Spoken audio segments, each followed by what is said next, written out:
अमीर अब्बास साहब, बहुत शुक्रिया आपके वक्त के लिए। अमीर, मुझे ये बताइएगा कि वाकई इंतज़ार किया जाए कासिम और सुलेमान के पाकिस्तान आने का, या फिर ये हुकूमत कुछ बंदोबस्त कर देगी कि उनकी जो फ़ोन पर गुफ्तगू है, जो बातचीत है, वो अपने वालिद साहब से करवाए जाए। और फिर जैसे कि मैं भी रज़ी साहब से भी यही बात करी थी कि जमायमा साहिबा ने जो आज गुफ्तगू की है इंटरनेशनली, अब जाहिर सी बात है पहले तो PTI की जो टीम थी ना, जो लीडरशिप थी, वो इस एस्पेक्ट को लेकर चल रही थी अमेरिका में, बरतानिया में, कनाडा में और दीगर मगरबी ममालिक में। अब तो ये बाकायदा तौर पर जमायमा साहिबा जब खुद इस चीज़ को इनिशिएट करेंगी तो उसका इम्पैक्ट क्या पड़ेगा बानी की रिहाई पर?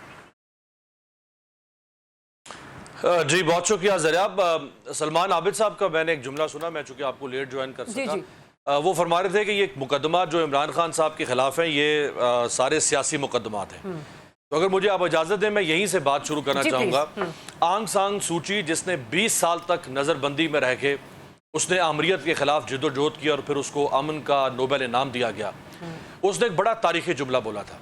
उसने कहा था कि जो दुनिया में पॉलिटिकल प्रिजनर्स होते हैं, जो सियासी कैदी होते हैं, उनके खिलाफ कोई जुर्म नहीं होता, उन्हें सिर्फ उनके सियासी नजरियात की वजह से गिरफ्तार किया जाता है या कैद किया जाता है। और इमरान खान इस वक्त जो है वो पॉलिटिकल प्रिजनर है। इमरान खान इस वक्त प्रिजनर ऑफ कॉन्शियंस है, वो जमीर का कैदी है, वो सियासी कैदी है। ये मैं इसलिए बात कर रहा हूं क्योंकि खुद सेनेटर इरफान सिद्दीकी साहब ने शायद आज या कल एक स्टेटमेंट दी, आज सुबह दी है। उन्होंने कहा कि जी इमरान खान की जो रिहाई है ना, हाँ जी, शायद आज दी। उन्होंने कहा कि जी इमरान खान साहब की जो रिहाई है उसका इन्हिसार उनके बेटों या उनकी बहनों पर नहीं है, इमरान खान साहब का इन्हिसार इमरान खान के अपने रवैये पर है।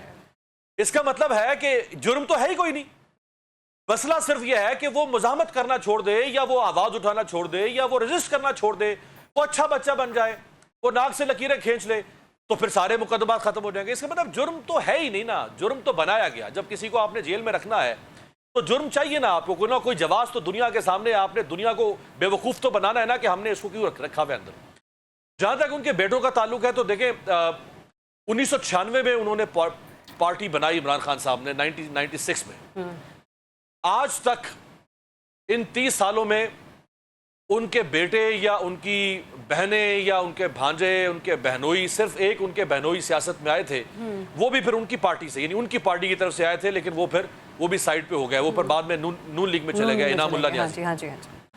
तो इन 30 सालों में इमरान खान की कोई फैमिली मेंबर, उसको इमरान खान ने पावर में आके पोजीशन नहीं दी। उनके पास 12.5 साल से KPK में हुकूमत है, उनके पास पंजाब में 3 साढ़े 3 साल हुकूमत रही। अगर वो इंतहाई एक डफर और गूफ, वो बरकी साहब कौन थे जी?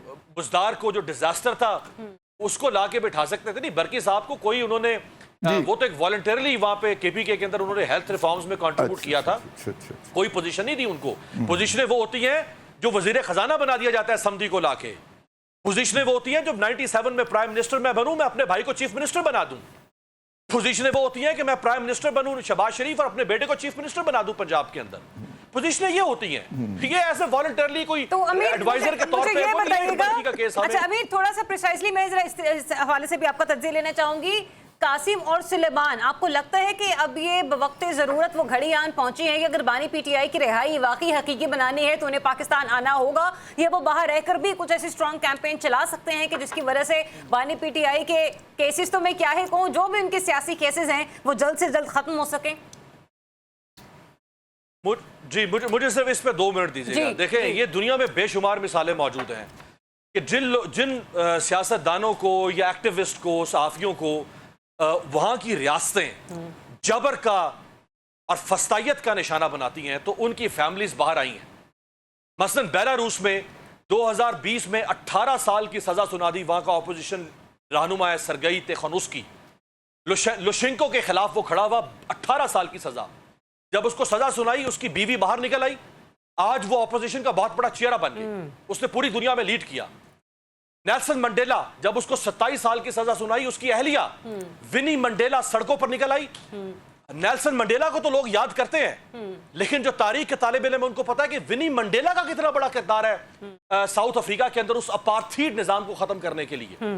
अनवर इब्राहिम को जब मलेशिया में सजा सुनाई, उसके ऊपर इल्जामात लगे, तो उसकी जो बीवी है डॉक्टर वान अजीजा वान इस्माइल, वो सड़कों पर निकल आई, उसने तहरीक चलाई।